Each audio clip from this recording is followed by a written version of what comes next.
¿Estás, Ariel? ¿Todo bien? ¿Todo en orden? Todo muy bien. Bueno, ¿Frío? fresquita la mañana. Ayer me parece que hizo más frío. Sí. Hoy está como un poquito más templado, así que, bueno, vamos por este lado del invierno. San Rafaelino, tan San Rafaelino, ¿no? Cuando se discute tanto de si vivimos en una zona fría o no, me parece que esta semana evidenció que la discusión no tiene demasiado sentido, digamos, ¿no? Sí. Veremos qué pasa después con quienes toman las decisiones.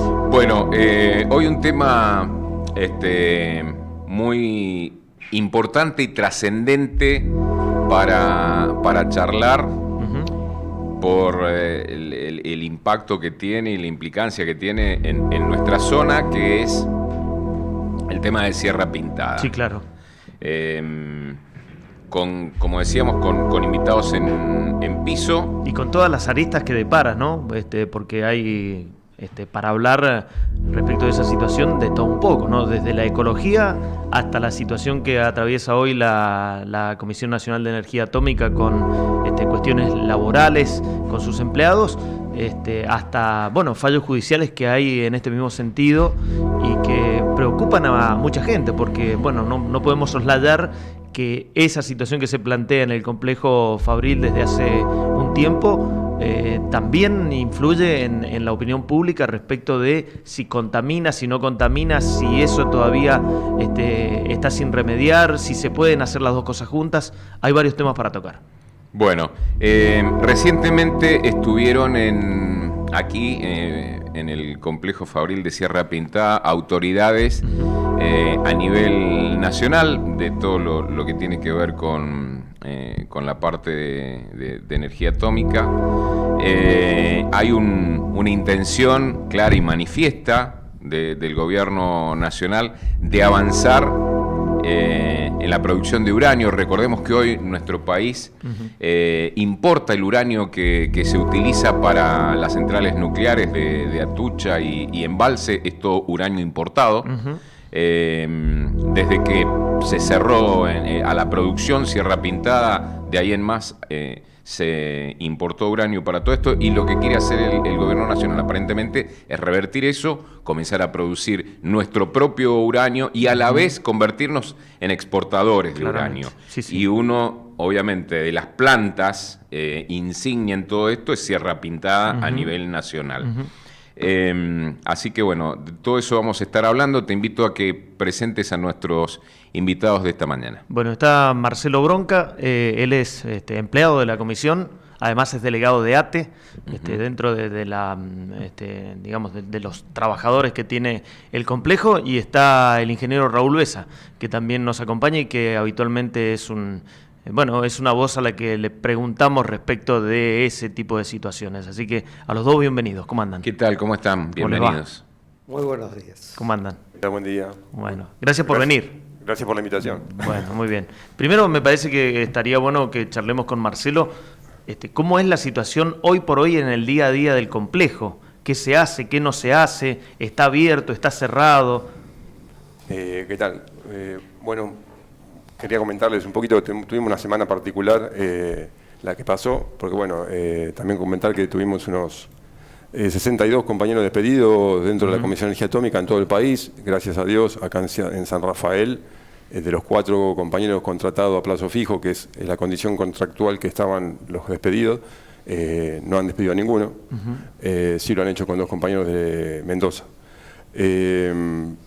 Que bueno, si quieren después hablamos más en detalle respecto a la situación general de la CONEA, pero bueno, el complejo hoy en día obviamente está funcionando, se están haciendo tareas de control ambiental como desde siempre, desde el momento que cesó la producción en el año 97, al mismo tiempo se están avanzando en obras civiles para lo que sería el tratamiento de los pasivos que hay que remediar, que bueno, así como ustedes mencionaban, las autoridades hicieron el anuncio, bueno, de la construcción de diques, construcción de una planta de tratamiento de radio y arsénico, que son 2 de los componentes que hay que sacar de los residuos, así que bueno, está en esa situación.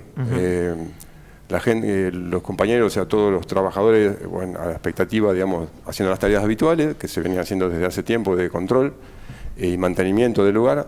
y hoy por hoy esperando a que inicie la gestión propiamente dicha, ¿no? Claro, alguien que escucha dice, 30 años hace que no produce Sierra Pintada. ¿Por qué no se llevó adelante la remediación? O sea, ¿por qué no se ha terminado en definitiva? Bueno, no sé si se ha empezado, claro, habría que o en qué estado está, digamos. Si vamos un poco a la historia, en el año 97 el gobierno del momento, que era bueno, el gobierno de Menem, decide cesar la producción argumentando que era más caro producirlo nacionalmente que traerlo de afuera. Y en ese momento la situación del mercado era esa, o sea, a nivel internacional. A lo largo del tiempo el precio del uranio empieza a aumentar, entonces la ecuación se invierte. Había más necesidad surge la necesidad de volver a producirlo antes que importarlo. A principios de los 2000 el gobierno de Kirchner hace el intento para volver a la producción, y ahí es donde aparecen los reclamos y los condicionamientos ambientalistas, y bueno, ahí es donde actúa la justicia federal y le impone a la CONEA, si mal no recuerdo, creo que fue en el año 2009 o 2010, la condición de que primero tenía que gestionar los residuos que se habían producido hasta el año 97 para poder empezar a producir nuevamente. Entonces, te consulto una cuestión técnica de los residuos. Sí. ¿Por qué esos residuos están todavía sin ser tratados? Es decir, eso en la práctica, ¿se desarrollan todos esos residuos y después se van tratando? ¿Por qué hay tanto residuo que no se trató? Claro, porque eso lleva un proceso químico, físico-químico. O sea, justamente las obras que se están haciendo ahora es para poder realizar esos trabajos. O sea, para que se entienda, o sea, los residuos básicamente que dice la justicia federal que hay que gestionar son aguas de cantera, que son o sea, las canteras serían las oquedades que quedaron de la época de la explotación, ¿no? Que son como una especie de hoyos, que se fueron llenando por agua de lluvia y demás, y entonces esa agua tiene un nivel de uranio mayor al permitido para lo que se usa, por ejemplo, para riego, lo que la irrigación permite para riego. Entonces hay que sacarle esa cantidad de uranio, y aparte hay dos elementos más que tiene el agua, que son el radio, que es también un radioisótopo que es derivado del uranio, y el arsénico, que también es algo natural, digamos, pero bueno, están en una cantidad mayor a lo natural, entonces hay que sacarlo. Pero se va haciendo, hay que hacer, digamos, de manera paralela a la producción. Se puede hacer de manera paralela, se podría hacer, pero a ver, ubiquémonos también en la década del 80-90, la legislación en cuanto a lo ambiental era muy distinta a lo que es ahora. Entonces en ese momento no estaba la exigencia de gestionar mientras se producía. Entonces CONEA producía, y con la idea de que todo se sabe que dentro de lo que son los pasos dentro de la minería, el final es la remediación de las minas, de cualquier mina, no solamente el uranio. Entonces eso como que se sabía que había que hacerlo a futuro, pero no había ninguna legislación en el momento, ningún acondicionamiento para poder hacerlo también en simultáneo. Bien. Pero Marcelo, te consulto, ¿actualmente se está trabajando en la remediación como asegura el gobierno nacional? Nosotros lo que vemos es que, o sea, se están haciendo las obras, pero no se está gestionando el residuo propiamente todavía, porque faltan obras por hacer. O sea, cuando te referís a obras, ¿qué tipo de trabajos son? Y ahora se están haciendo diques, son unos diques que, bueno, o sea, a ver, el agua se va a tratar y se va a pasar por distintas etapas físicas o químicas de precipitaciones y demás, y eso hay que hacer unos trasvases de esa gestión de un dique hacia otro. Después hace falta también lo que se llama la planta de radioarsénico, que es justamente para sacar esos elementos del agua. O sea, esas obras, como son volúmenes grandes, hay que terminarlas para poder empezar a digamos, esos líquidos, meterlos en un ciclo de limpieza, ¿no? Una vez que se empieza, arranca y, digamos, y no se para. ¿Y qué avance tienen actualmente esas obras? La verdad que no estoy yo en el complejo, trabajo en el laboratorio, no estoy, digamos, de lleno en lo que es sé que están construyendo, faltan, creo que, si mal no recuerdo, algunos diques más, muy poco, y se está empezando a producir, a fabricar, a hacer, digamos, la planta de radioarsénico. O sea que no está terminada, en este momento está... ¿Vos, Marcelo, desde cuándo trabajas en el complejo? En el complejo desde el año 2018, pero en la CONEA 18. desde el año 95. Ajá. No, porque recuerdo que el gobierno provincial, creo que fue en 2017, no sé si ustedes tienen más o menos el dato, hizo la referencia o anunció, digamos, que se 2019. comenzaba con la... 19 fue. 2019 la declaración de impacto Claro. ambiental. Ujú. ¿Y qué pasó con eso, Raúl? ¿Cómo has visto vos que ha evolucionado eso? Porque no deja de llamar la atención, digo, que cuando estamos hablando de que es necesaria la remediación para cualquier intento de reapertura, todavía estemos desde hace 7 años haciendo diques. Bueno, lo importante es algunos antecedentes, digo yo. Por ejemplo, hay un antecedente del año 2002 que tuve la oportunidad, al hacer unos peritajes yo de mi profesión, pero tuve oportunidad justamente porque estaba relacionado a los cultivos.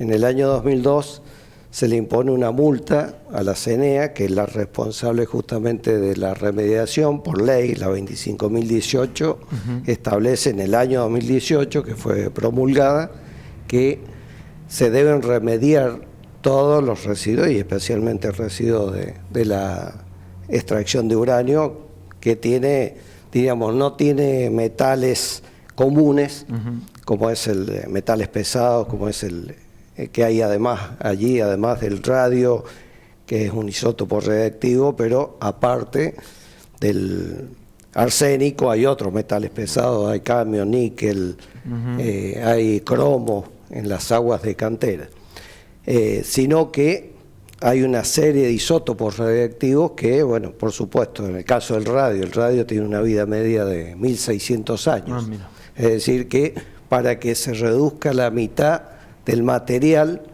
pasan 1600 años y sigue existiendo la mitad del material, es decir, cada 1600 años va disminuyendo a la mitad. Pero el antecedente ese del 2002, específicamente en Malargüe, donde el Departamento General de Irrigación le impone una multa a la CENEA por contaminación. Es más, yo vi supurando de donde estaban los residuos, o donde están todavía, nada más que ahora se han encapsulados, ahí a 800 metros del centro de Malargüe, supuraba en los cauces, en los drenajes y en los cauces de riego, con ese agua se regaban también cultivos. Se le impone una multa de, en ese momento, 1 millón de pesos, que representan $650.000 al momento. Bueno, recién en el año, que lo traje anotado para confirmarlo, recién en el año 2012, la Suprema Corte de Justicia de Mendoza ratifica la multa ante la CENEA. Es decir, que pasaban a su vez 10 años y al día de hoy, por supuesto que eso sigue así. Y el otro antecedente, el 2013, que se multa por aproximadamente, eran 30.000 pesos, son $50.000 aproximadamente hoy, donde se la multa, ahí sí, con análisis, todo esto, inclusive yo tuve la oportunidad de ver los análisis en el caso de Malargüe. En el caso del 2013 se lo multa por contaminación en el arroyo El Tigre y en el río Diamante. Es decir, que se detectaron niveles por encima de los normales. Estamos hablando del uranio, estamos hablando de 20 microgramos por litro. Ese es diríamos, el rango, hasta ese rango normal de cantidad de uranio en aguas, diríamos, está admitido. Eso está admitido, es normal, digamos, hasta ese... Claro, y se detectaron de 60 microgramos por litro y valores muy altos también de otros, de metales pesados y de radio. Por lo tanto, eso como antecedente. Y bueno, quería resaltar eso del año 2018, que la ley establece la obligación de la CENEA, es decir, que no es porque la Suprema Corte se lo ordena. Hay una ley, que es la 25.018, sancionada en ese año, donde se establece la obligación de remediar. ¿Y por qué surge este dictamen o esta resolución de la Suprema Corte de la Nación? Es por un recurso de amparo que presentamos en el año. Por eso hay que ver la antigüedad y los años que pasan, digo, desde que pasa algo hasta que... Bueno, en el año 2009 nosotros presentamos el recurso de amparo ante la Suprema Corte porque la Cuando CNEA, decís nosotros, ¿a quién te referís? a la multisectorial del sur Bien, por el desarrollo sustentable, Bien. que es una ONG con personería jurídica que, Ujú. que intervenimos, digo, porque yo fui parte de la multisectorial. Bien. Y bueno, al respecto, en el 2009, como comento, y recién diríamos, la CNEA establece otro recurso para denegar este recurso de amparo o una apelación, bueno, legalmente no sé cómo se llama, pero finalmente en el 2010 ratifica la Suprema firme, Corte digamos. la obligación, Claro. queda firme la obligación de remediar antes de cualquier tipo de actividad productiva. Pero lo dice explícitamente antes de comenzar con cualquier tipo de No, actividad. no, dice No lo que dice no se puede explícitamente. no se puede explotar o producir una hasta tanto se Claro. remedie. No, Porque esa es específico- la postura de las autoridades nacionales hoy, de que se puede Claro. hacer en paralelo. Claro, no, bueno, Bueno, nosotros tampoco, o sea, respecto a eso también nos plantea la duda. O sea, si la ley y la justicia están diciendo una cosa, tampoco son específicos en decir cómo es que piensan hacerlo en paralelo. Nosotros como trabajadores también tenemos esa inquietud. O sea, la verdad que no nos han dicho, tampoco nos Claro, han por dicho eso- cómo. por eso No te se puede hacer preguntaba- sincrónico. Claro, te preguntaba en el comienzo cómo era el día a día hoy del complejo para también tener una idea que, che, bueno, alguien manda una orden, hagan hoy esto, hagan mañana aquello, es una cuestión esporádica, todos los días se trabaja en los diques, no. ¿Cómo es el día a día? Claro, o sea, a ver, es una obra civil, o Sí, sea, sí. es como construir una ruta, eso es como construir una casa. o sea, Claro, pero llama todo- la atención que hay gente hace que, o sea, 7 años estamos hablando de eso. No, lo que pasa es que, a ver, fueron pasando cosas. A ver, como decía, en 2009-2010 la justicia impone esa condición a la CONEA. Sí. A partir de ahí la CONEA empieza a trabajar en lo que se llama la DIA, o sea, ¿qué es? La Declaración de Impacto Ambiental es una presentación que hace la CONEA hacia distintos organismos, o sea, a la Secretaría de Ambiente de la provincia, porque también entendamos esto, los recursos mineros, a partir de la reforma del Código de Minería de la Nación de los años 90, implica que los recursos mineros son de las provincias. Son de las provincias, claro. ¿Sí? En el caso específico del uranio, el uranio hasta antes de ese cambio en el Código de Minería era un material estratégico donde la nación tenía la potestad sobre cualquier yacimiento del país. Aparece el nuevo Código Minero, entonces cada provincia tiene, lo toman como un mineral que ya no es estratégico, como algo normal, cosa que desde antes nos cansamos de decir que no es correcto, porque, o sea, todo lo que es... ¿Por qué es estratégico el uranio? ¿Porque Argentina quiere fabricar armas nucleares? No, lo quiere para producir energía eléctrica. Entonces, Sí, ¿qué es como energía aplicación en la medicina también. Obvio, sí, pero exacto, o sea, pero todas las aplicaciones que se usa de la energía nuclear hacen al desarrollo de un país, Claro, de nuestro país. Y como Argentina tiene encima la gran virtud que tienen muy pocos países en el mundo, que tiene el control de todo el ciclo del combustible nuclear. O sea, que Argentina sabe hacer desde la exploración del uranio en las minas, en los yacimientos, hasta la remediación. Y lo probó la remediación del sitio de Manargue, que fue reconocido por varios organismos internacionales. Entonces, volviendo a la provincia a través de su dirección de ambiente en ese momento, le exige a la CONEA que presente un plan de trabajos. Y ahí es donde la CONEA, o sea, no es fácil, no es que la CONEA presenta un plan de trabajo y la provincia enseguida se lo prueba, no, hay que revisarlo por todos los organismos de control, si cumple cierta normativa, ciertos requisitos, bueno, lleva un tiempo. Termina en el año 2019 saliendo la DIA, que es la famosa Declaración de Impacto Ambiental, que le dice a la CONEA, listo, te apruebo el plan que vos me presentaste, Hacelo. ahora empieza a ejecutarlo. Al poco tiempo, o sea, aparte de eso, no es solo la Secretaría de Ambiente, también está la Autoridad Regulatoria Nuclear, que exige documentación, o sea, muchos organismos exigen documentación y hay que ir cumplimentando todo eso, es mucho laburo y bueno. Sí, después vino ocurre la pandemia. Exacto, ya casi 2 años, todo parado. Después vino una gestión que dentro de la CONEA que decidió priorizar otras, digamos, cuestiones estratégicas, como fue el reactor Karen 25, y fue muy poca la plata que mandaron para tareas de remediación. Bueno, la realidad que la plata medianamente importante para terminar con las obras que se están haciendo ahora vino recién en enero de este año. O sea, hasta ese entonces se fue todo, trabajando en documentación, trabajando en, digamos, en comprar insumos para acondicionar la planta de tratamiento de los residuos, de la planta que ya existía, ¿no?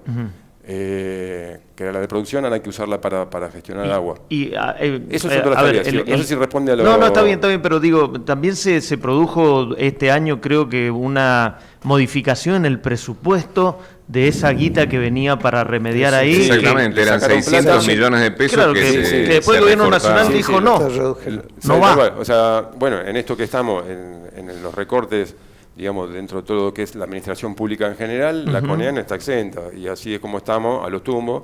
Y, a ver, dentro de lo que es toda la CONEA, de todos los laboratorios que tiene, de todas las regionales, de todos los centros atómicos en el país, hoy en día, el RA10, que es un reactor que se está terminando de fabricar en Ezeiza, en Buenos Aires, y Sierra Pintada son los dos sectores donde medianamente el presupuesto, digamos, no flaquea. Todos los demás sectores están prácticamente parados. O sea, con presupuesto recortado, digamos. Entonces, claro, y no deja, presupuesto, no deja de ser contradictorio que el gobierno, digamos, ponga como una de sus banderas productivas, digamos, o a las que le va a brindar importancia este tipo de actividades, y a la vez le quite presupuesto. Bueno, pero ahí está el otro punto. El gobierno, entiendo que tiene también en carpeta la posibilidad de abrir esto a inversiones privadas. Es decir, que las inversiones para avanzar con esto no necesariamente las haría el Estado Nacional. Inclusive hasta creo que el propio presidente ha dicho que el Estado se va a mantener como ente de contralor, pero que las inversiones las van a hacer los privados. Sí, y que para que ocurra eso, primero tenés que echar bastante gente, porque si no ningún privado va a agarrar eso. Esa situación...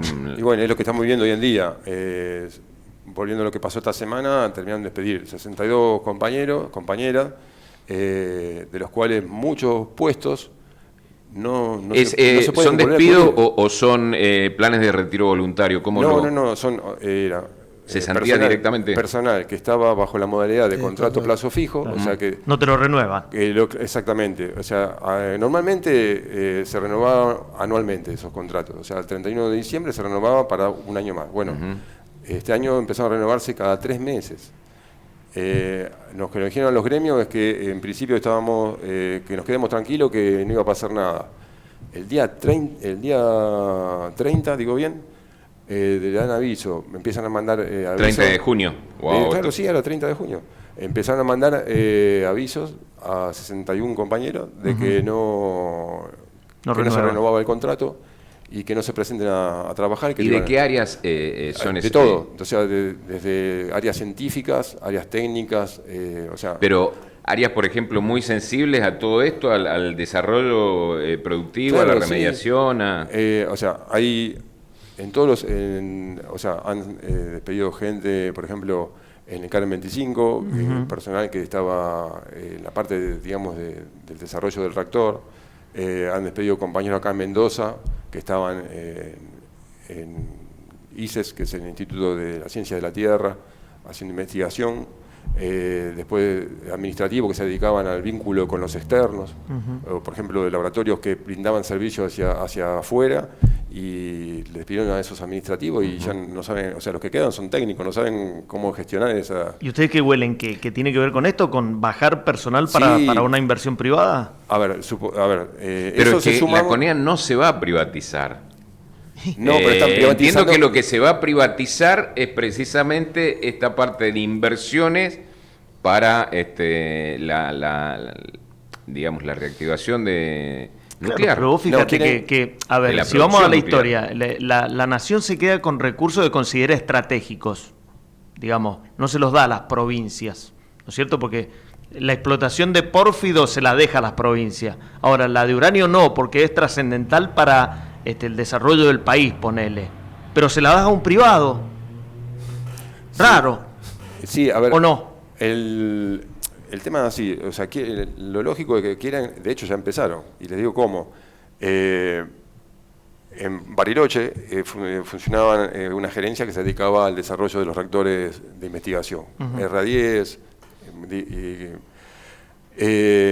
Apareció una empresa con capitales 60% norteamericanos y el otro 40% participación de INVAP. INVAP es una empresa de la provincia de Río Negro.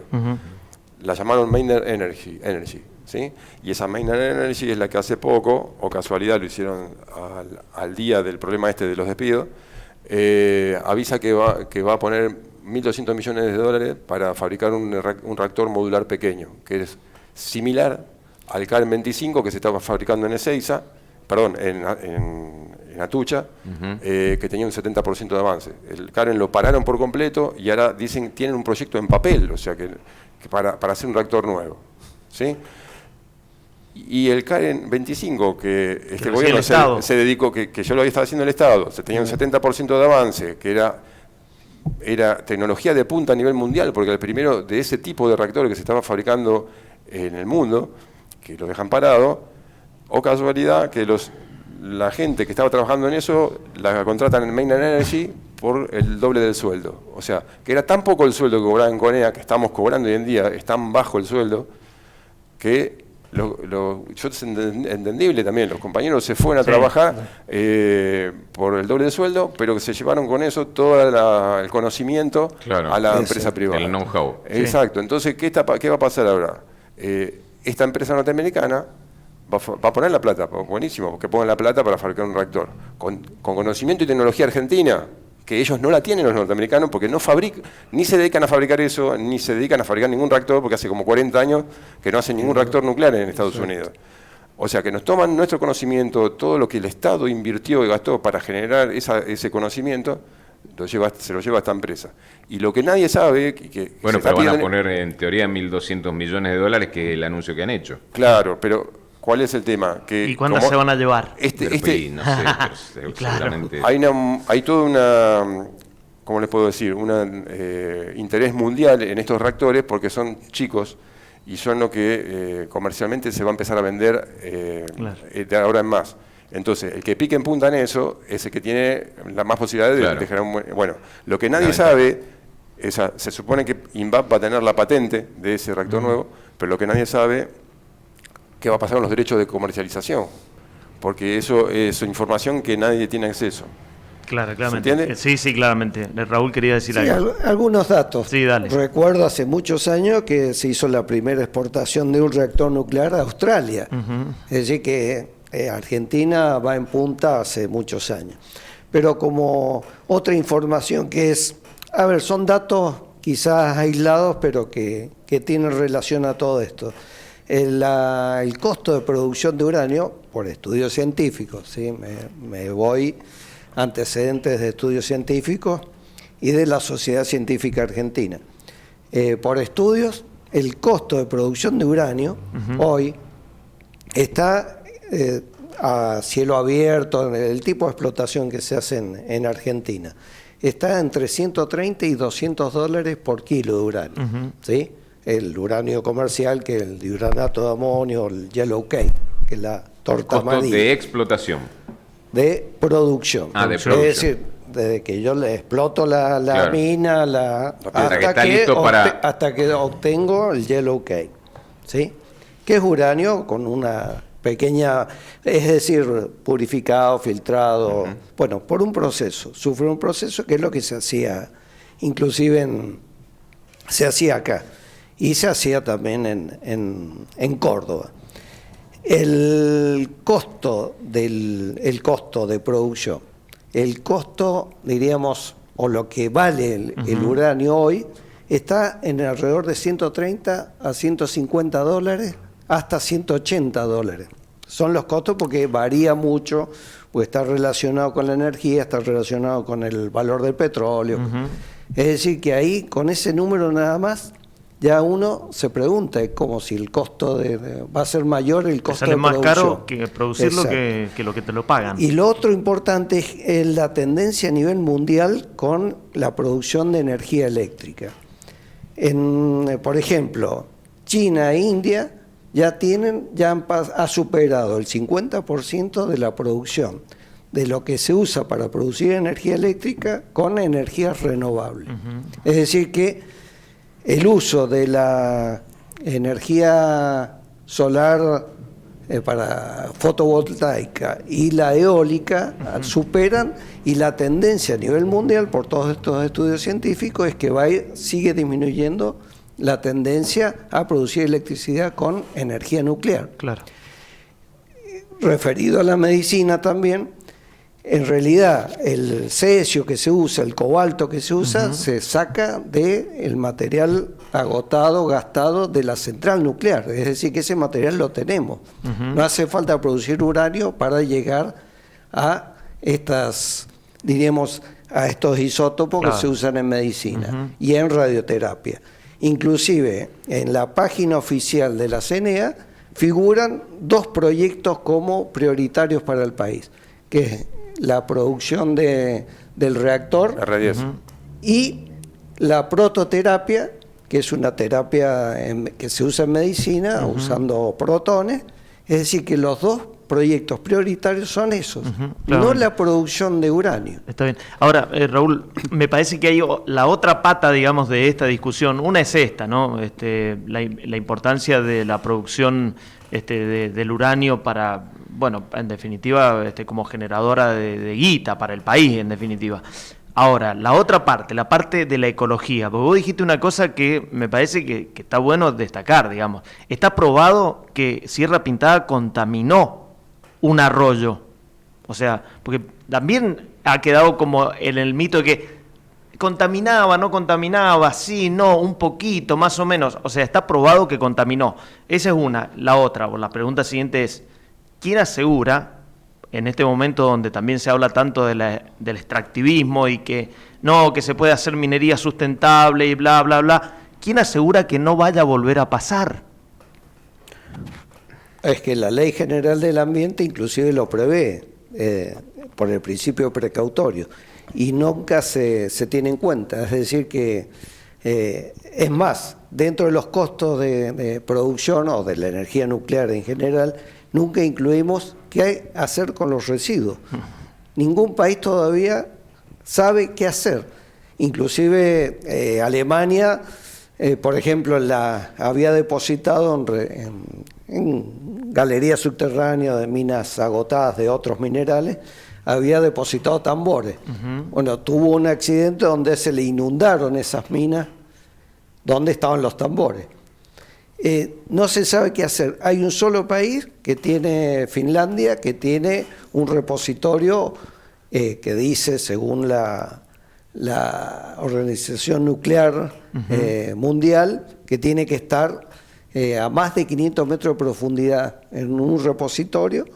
Esa es la única forma donde, a ver, estos materiales, los isótopos radiactivos van a durar toda la vida. El uranio 238 tiene una vida media de 4.000 millones de años, es decir, casi como la vida de la Tierra. Y van a seguir en su camino de desintegración, el uranio 238, hasta llegar a un isótopo estable, que diríamos que no emite radiación, tiene 14 pasos. En esos 14 pasos se van generando otros isótopos radiactivos que tienen, es decir, nunca hablamos de, bueno, es largo para explicar, pero los tipos de radiación que emiten los isótopos. Que ahí hay una clave también para la sociedad sanrafaelina, es decir, si vos planteás el tema Sierra Pintada al sanrafaelino medio, una de las cosas primeras que te dice es la contaminación, más allá de la generación de recursos. Y como dice Raúl, que no deja de ser preocupante, no se sabe qué hacer y nadie puede asegurar que no vaya a haber otra contaminación. Es jodido eso. ¿Vos, Marcelo, querés decir algo? No, a ver, yo los datos que tengo son distintos. O sea, en principio China sigue fabricando centrales nucleares. ¿Y por qué lo hace? Primero, por una cuestión que es clave y de hecho lo están reconociendo a nivel mundial. Hagamos una explicación de lo que es la energía de base. La energía de base es una energía que se necesita, digamos, para un país para abastecer de energía eléctrica las 24 horas todo el tiempo, y las renovables lo que tienen es que eso no lo pueden garantizar. Por ejemplo, ni la hidroeléctrica, ni la solar, ni la eólica pueden garantizar energía de base porque dependen de condiciones. Depende de que haya agua en la represa, depende de que haya viento y depende de que haya sol. O sea, de noche, de hecho, la solar no funciona. Ahora bien, ¿cuáles son las energías de base? Las dos clásicas son la térmica, que es la que viene de los combustibles fósiles, o sea, los combustibles derivados del petróleo. Argentina tiene un 70% de producción de energía térmica, o sea, hoy en día. Y la nuclear, que es la generada en los reactores nucleares de potencia, que en Argentina tiene, depende del momento, entre un 7 y un 9% de su energía la produce de nuclear. Ahora bien, ¿cuál es la diferencia entre una y otra? La térmica, como todos sabemos, genera dióxido de carbono y calentamiento del planeta. Exacto. Lo estamos viendo, los efectos que produce el calentamiento del planeta, más de 2.000 muertos en Europa por las olas de calor. Sí. O sea, los efectos son imposibles de no reconocer. Entonces, hay la tendencia a nivel mundial de enfocarse hacia la energía nuclear. De hecho, hay cerca de 50 reactores nucleares que se están fabricando hoy en día en el mundo, porque ven como una opción de energía de base la nuclear que puede cumplir con lo que sería la transición energética, o sea, es decir, dejar de consumir combustibles fósiles para mantener, pero al mismo tiempo mantener esa energía de base, ¿sí? Ahora bien, respecto a la contaminación que pudo haber en Sierra Pintada, yo lo que sí puedo decirle que desde el momento que se otorga la DIA, CONEA tiene cerca de 5 organismos de control. O sea, a ver, entiendo lo que presenta el ingeniero de los antecedentes, pero también tenemos que hacer un historial, digamos, y entender que las cosas fueron cambiando a lo largo del tiempo. O sea, una cosa era la CONEA del año 97, cuando producía, con una legislación y ciertos controles que tenía en ese momento, y otra cosa es hoy en día. Hoy en día tenemos encima nuestro la FACAI, Irrigación, la Justicia Federal, la Dirección de Ambiente de la provincia, la Autoridad Regulatoria Nuclear. O sea que esto que planteaba Alejandro respecto de los controles, se supone que con todo eso se va a potenciar la parte de controles, sin lugar a dudas. Y a ver, yo creo que con todo lo que le mencioné, nos piden que periódicamente se entreguen los valores de las mediciones, nos miden por afuera, o sea, auditan por afuera de lo que nosotros controlamos, obviamente. O sea, claro, el tema es que también... Si eso responde a lo... No, está bien, se entiende y el control está probado, digamos. Ahora, también hay ejemplos de accidentes que han ocurrido y que más allá de que hayan estado ya vigentes todos esos controles, ocurren igual contaminaciones. Bueno, ¿desde cuándo? Y no sé, pero no sé, Raúl, o sea, a ver, en provincias vecinas o inclusive... Malargüe, por ejemplo. Claro, exactamente. Bueno, a ver, se entiende, lo que pasa es que... a ver, esto es la lógica... No podemos soslayar que nosotros vivimos en una provincia que tiene en su sistema de riego una base, digamos. O sea, claro, y cuando vos decís, che, te van a contaminar un arroyo, y bueno, el San Rafaelino y el mendocino se le paran los pelos. Claro, sí, se entiende. Bueno, pero por eso están todos esos controles, por eso, o sea, ¿para qué? Para prevenir que eso suceda. El tema es que, o sea, siempre a nivel de generación, o sea, de lo que sea. Digamos, siempre, ¿no?, hay un riesgo. Claro, o sea, a ver, el Epson Valdez, no me acuerdo en qué año fue, que fue un petrolero que se partió al medio y es un desastre ambiental impresionante. Claro. Si por más que estén los controles, no puede hacer nada. Paramos de usar combustible fósil. No, claro. Fukushima, el accidente de las centrales nucleares. Y sí pasó con un tsunami. Lo que creo que también ha ocurrido... o sea, la necesidad siempre se evalúa. La necesidad de algo con respecto a los riesgos. Y obviamente la tecnología y la ingeniería trata de esos riesgos achicarlos lo máximo posible. ¿Sabés qué me parece que ha ocurrido acá también? No sé si coinciden ustedes.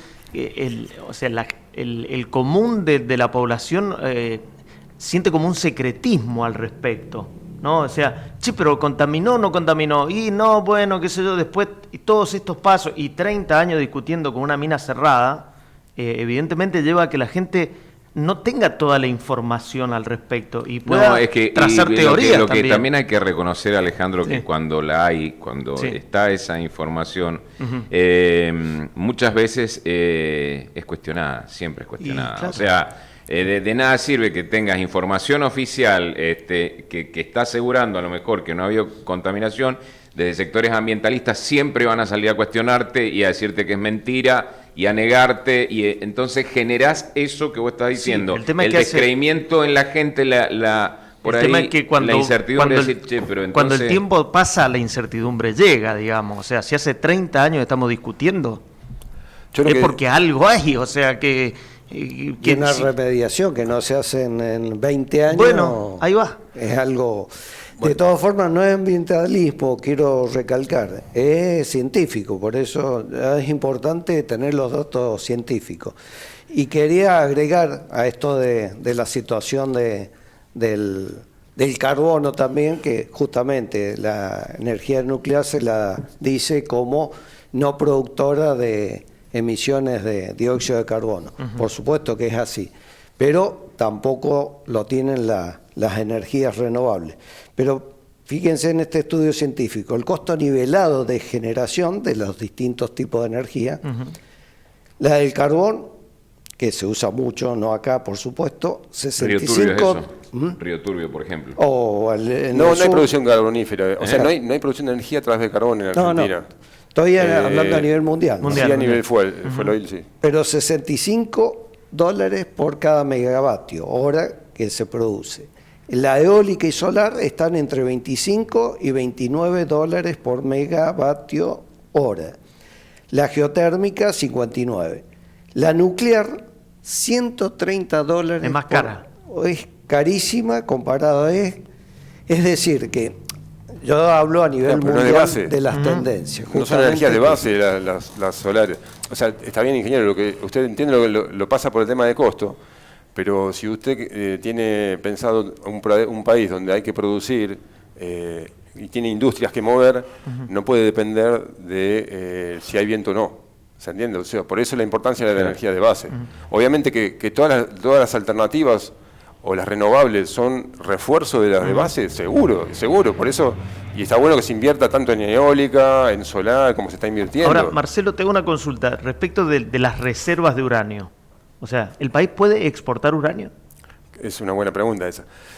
Bueno, ahora están vendiendo como que sí. Lo que nosotros tenemos como dato de la misma página de la Comisión de Energía Atómica es que las reservas de uranio exploradas y contabilizadas están en el orden de los 35.000 toneladas, en todo 35.000, 38.000, no sé, es un número que anda por ahí.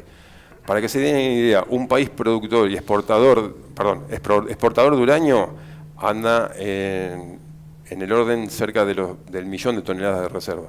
Y nosotros tenemos 30.000. Claro, como es Kazajstán o Canadá, que es el que le precede. Entonces, ese también es el otro planteo, ¿no? O sea, están hablando de exportar uranio cuando tenemos 3 centrales que alimentar, y no, o sea, tenemos, pero no es una cosa de loco, o sea, habría que plantearse también. De todas ¿qué maneras, sentido tiene? esto está, eso que se ha trabajado hasta este momento en Sierra Pintada es solo el 20% del potencial, ¿no? Hay cerca de 6.000 toneladas acá en Sierra Pintada, contabilizada, o sea, lo que se exploró, eso quiere decir que es lo que los geólogos descubrieron y figura como 2.600 toneladas se extrajeron. Claro, 6.000 2.000 y pico en el se han país. sacado, exacto. Entonces, 6.000 es lo que tienen como... sí. ese es el planteo que hay que... Y Está bueno el planteo. O sea, el de 40.000 toneladas es lo que se estima que hay. 35 son los que, o sea, con cateos y Cateo. exploración se logró contabilizar. Puede ser que haya más, pero, o sea, en Sí, pero no principio... estamos cerca del millón. No podemos... Todos los no. yacimientos del país. ¿no? Claro, y también está el otro tema que, a ver, que en otros... Porque eso también se planteó, y discúlpame que Sí, sí. te interrumpa, que esto era una forma de Generar exportar recursos. para regenerar recursos de gente que nos va a comprar o países que nos van a comprar uranio. A ver, el que está pidiendo el uranio es un solo país. Y eso... A ver, déjame que adivine.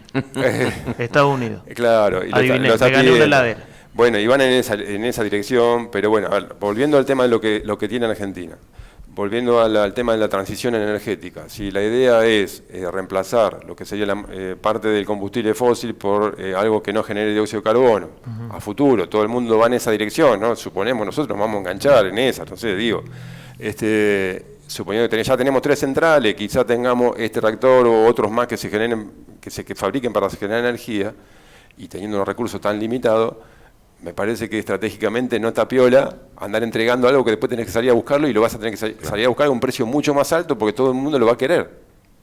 ¿Se entiende cuál sería Sí, la sí, lógica? claro, O sea, claramente. eso por lo menos desde ATCNEA lo vemos, bueno, en más de una entrevista lo planteamos, porque ¿cuál sería la piolada de entregar ahora lo que vas a necesitar dentro de poco? ¿No es cierto? Claro. Y según los amigos que tenga, también. ¿Cómo? Según los amigos que tengan, ¿a quién le entregás eso? O sea, ahí también hay una clave. Y bueno, ahí va.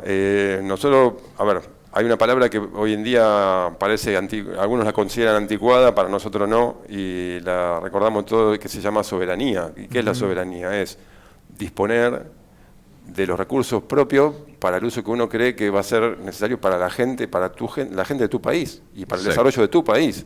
Entonces, si eso es lo que se está poniendo en juego, ¿no? Hoy en día creo que es eso, o sea, fíjense, una cosa que hay que mencionar.